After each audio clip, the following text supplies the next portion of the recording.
Hello, BookTube. I have another mail haul for you on overcast Saturday that has been threatening rain since dawn. I don't believe the rain is going to happen. Like I said yesterday, I don't think a drop is going to fall anywhere in Boston. Yesterday, it was 60% chance of rain at 7 in the morning today. At 7 in the morning today, it was a 40% chance of rain at noon. I'm sure that will continue to happen. It will just continue to go down. You have to keep in mind when it comes to weather apps that give percentage ratings, 100%. If your weather app says there's a 100% chance of rain or snow, that means a 10% chance.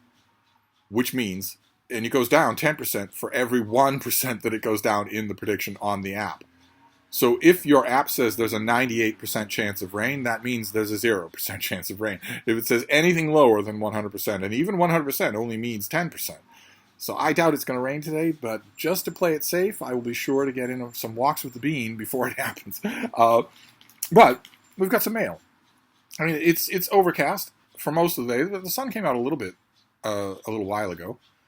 It's overcast and rain is in the forecast. It doesn't really matter in terms of comfort levels because it's 95% humidity, and it has been since last October, something like that. This is Borneo. This is a tropical jungle. Whether the temperature is cool on the skin or not, it's 95% humidity. So you're still going to feel it either way. So we've got one periodical here, the Men's Health. I don't know why I continue to get this magazine. I know that I don't subscribe anymore, but they keep sending it to me, and it has interesting things in it. This is the signature article here is the 35 strongest men of the past 35 years. And one of the people on the list is on the cover. That is Colin Kaepernick with his signature huge afro. I haven't looked in depth at the rest of the list, but I did notice that, as usual, Men's Health has a lot of articles. I don't know how good they are. We'll see. A lot of articles on stuff that isn't just physical health. A lot of articles on your mental health, for instance, or your personal health in terms of calming down, not overdoing things, getting enough sleep and the right kind of sleep. That's kind of refreshing, that it's not just weightlifting, you know? And there's an ad that for cleaning your dog's teeth, and this is the photo. She's looking for the dog. She can't find the dog. That's what happens when you don't have a functioning sense of smell. you have to look around for your dog. But anyway, that is the periodical. If I decide to write about that, the various non-workout life advice that Men's Health has to offer, I will for a secret project. Wouldn't you like to read such a piece? Well, we'll be talking about it. But in the meantime, now that I'm done being annoyingly cryptic, let's look at the books. We don't have any boxes this time around. But we'll look at the books and see what we have. Okay, the first one looks like it's a self-published thing. This is by Jay Richards. It's called Silhouette of Virtue. Rather nice there. What have we got here? It's just a stout little paperback. Let's see. It is 1973. A small college town in southern Illinois is terrorized by a spree of sadistic assaults. The rapist tells the victims, all Asian women, that he is making them pay for America's betrayal in Vietnam. When the only other black faculty member is accused of crimes, African-American philosophy professor Nathan Ribbs Rivers struggles to suspend his doubts about his colleague's innocence. Rivers reluctantly yields to the urgings of his students and takes up leadership of a campus coalition formed to advocate for a fair trial. Professor Rivers embarks on a vision quest for the truth that is as much about his character as about the crimes, a quest that threatens to topple his family and career, ignites in him a spiritual crisis, and plunges him headlong toward lethal unknowns. Okay. All right, so we get a lot in the description there on the cover about the development of Professor Rivers, but what about the murder mystery? I wonder how prominent in that, or not the murder mystery, but the idea. What about the rapist? The serial assaulter is. I mean, obviously, I'm assuming that Rivers' colleague, who is accused, is innocent. But I wonder, will there be like a procedural storyline in here, or is this mainly going to be more personal? I'm up for it either way. Of course, I don't have any information on this, so I don't know when this is out. it looks like it'll be just a $15 paperback, so look for it. Definitely look for it if it's out already. It certainly sounds good. Let's move on here to the next one is from Pegasus Books. What have we got here? Oh, okay. This is by Alison Shaw, and it's called Ashes and Stones, A Journey Through Scotland in Search of Women Hunted as Witches. And this is a finished copy. This is out already. Let's see here. It's billed as a moving and personal journey along rugged coasts and through remote villages and cities in search of the traces of those accused of witchcraft in 17th century Scotland. In this book, we visit modern memorials and standing stones and roam among forests and hedge mazes, folklore and political fantasies. From fairy hills to forgotten caves, we explore a spellbound landscape. The author untangles the myth of witchcraft and gives voice to those erased by it. Her elegant and lucid prose weaves together threads of history and feminist reclamation to create a vibrant memorial. This is the untold story of the witches' monuments of Scotland and the women's lives they mark.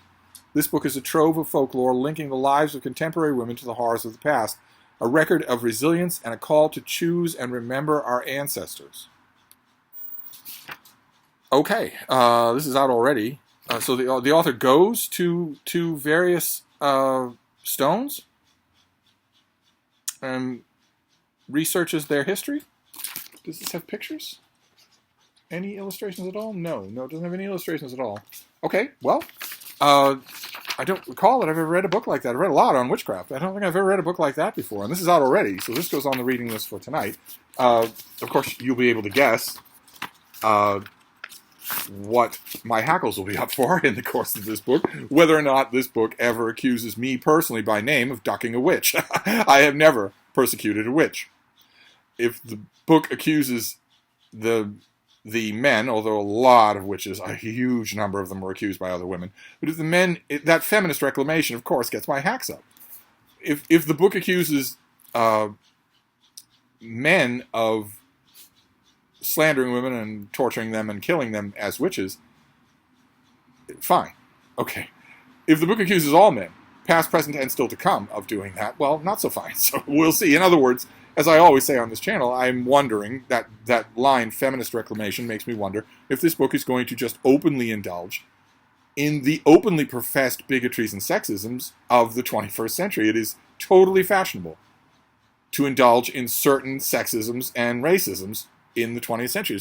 It's almost required. Is this book going to do that? Is it going to accuse me by name of persecuting witches? If so, I'm naturally going to be less inclined to read it, or certainly to read it favorably. But we shall see. We shall see. I will delve into it tonight. It's immediate, depending on what the date is for. Depending on what the date is for Silhouette of Virtue, I might dig into that as well tonight. Let's see what this next one is. Let's just move on. We almost came to trouble. let's see what we can do for this next one. Okay, this one comes out in 2024, so I don't have to think about it. This is by Jeffrey Mack, and it is called Mean Boys, A Personal History, which is billed as a stylish, keenly observed debut from Jeffrey Mack. An incisive memoir in essays about art and desire, style and politics, madness and salvation, and coming of age in the image-obsessed culture of the 2010s, this book is an intimate personal narrative with sharp and sophisticated insight. The sheet here characterizes Jeffrey Mack as an art critic and says that here he grants readers an inside pass to the spaces where culture has been made and unmade over the past decade. From the sterile glare of white-walled galleries to the darkest corners of Berlin techno clubs. All they've got is boring old Vermeers in those galleries, right? As a gay son of an evangelical minister in sheltered Southern California, Mack fled to those spaces, hoping to cut himself off from family and join a rootless, influential elite. But when calamity struck, it forced Mack to confront the costs of mistaking status for belonging. Through searingly intimate memoir, Mean Boys investigates exile and return, transgression and forgiveness, and the value of faith, empathy, and friendship in a world designed to make us want what is bad for us.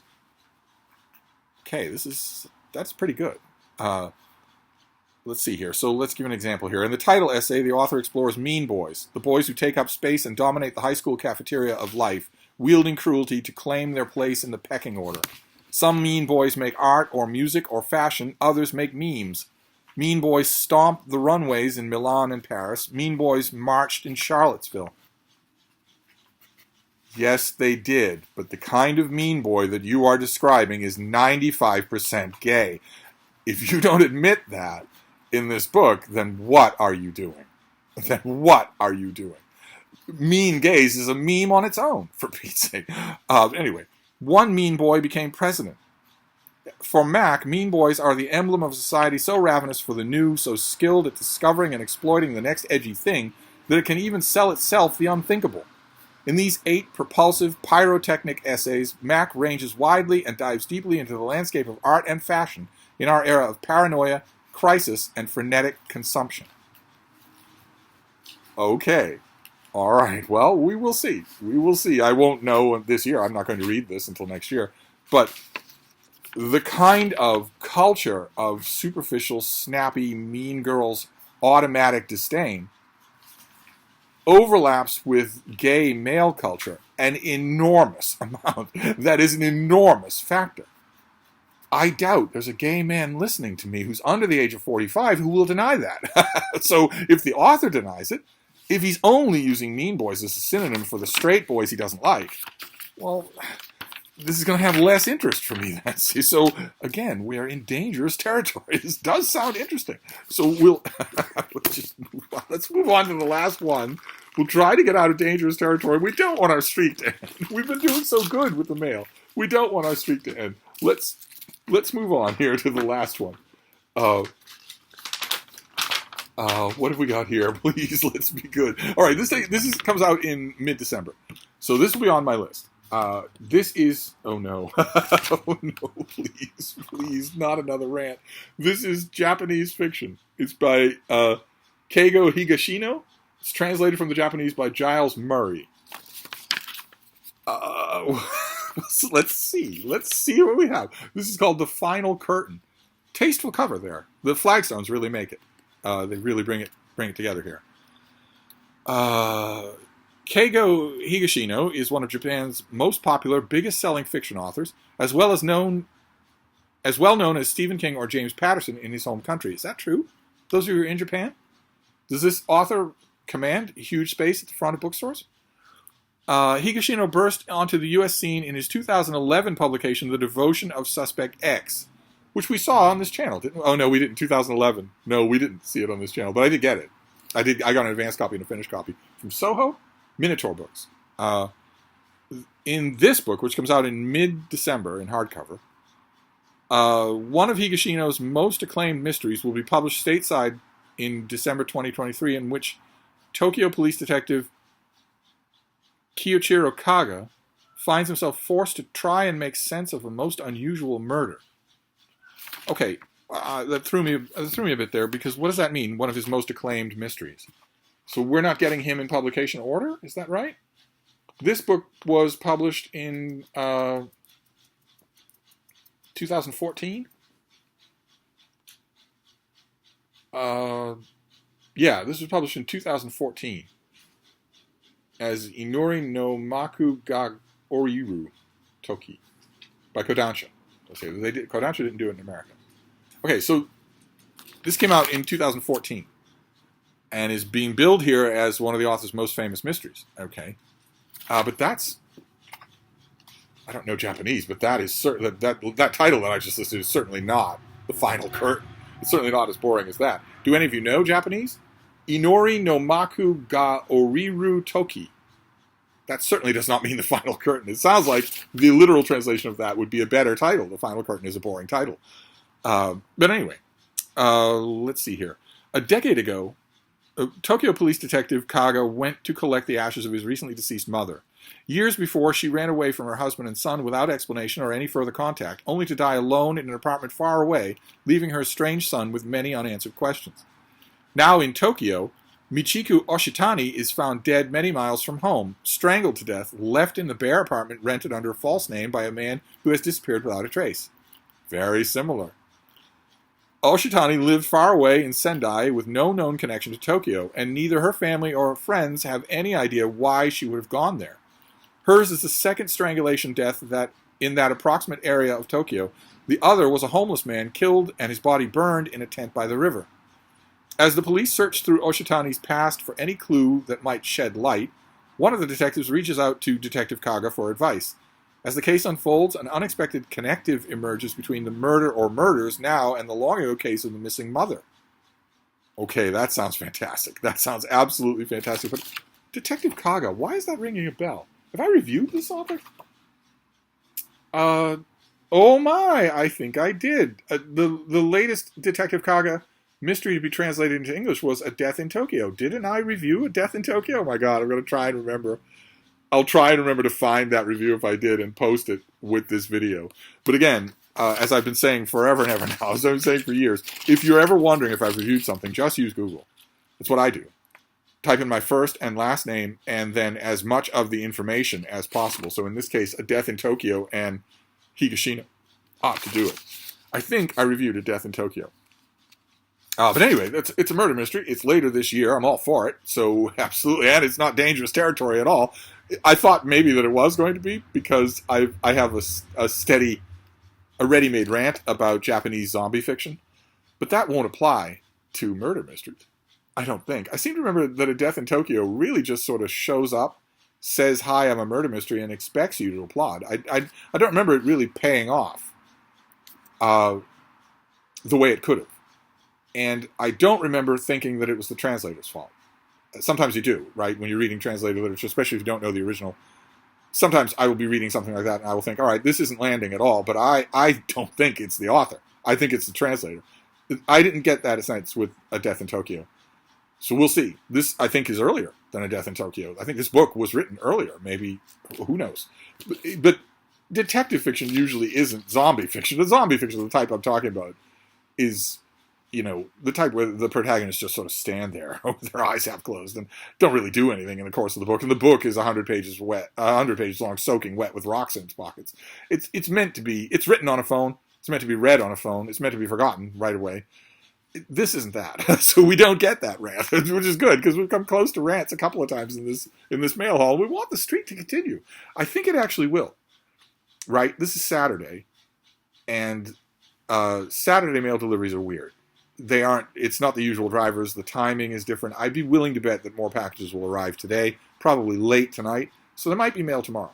But in the meantime, we have The Final Curtain, which is incredibly boring as a title. I'd really like to know, I'll probably use Google Translate. I'd really like to know what that original title is. Then Mean Boys, a collection of pyrotechnic essays for next year. Then Ashes and Stones, where the author excavates the stories of the various witches who are commemorated by stones in Scotland. A lot of those stories will be recoverable, at least from court transcripts, and that could make for fascinating reading. And finally, Silhouette of Virtue, a self-published novel about, well, on one level, a series of rapes, but also on another level, one black professor's search of his own soul. I imagine because of the atmosphere that is stirred up by those rapes and the attitudes that are laid bare of some of the colleagues that he thought he knew. But we shall see. I'll check the date on it, and if it's out already, I'll read it tonight. And also Men's Health, the 35 Strongest Men. So there you go. A clean miss for a mail haul. We got through just fine. So I'll wrap this up, and we will do the mail next time I have some. Thank you, BookTube.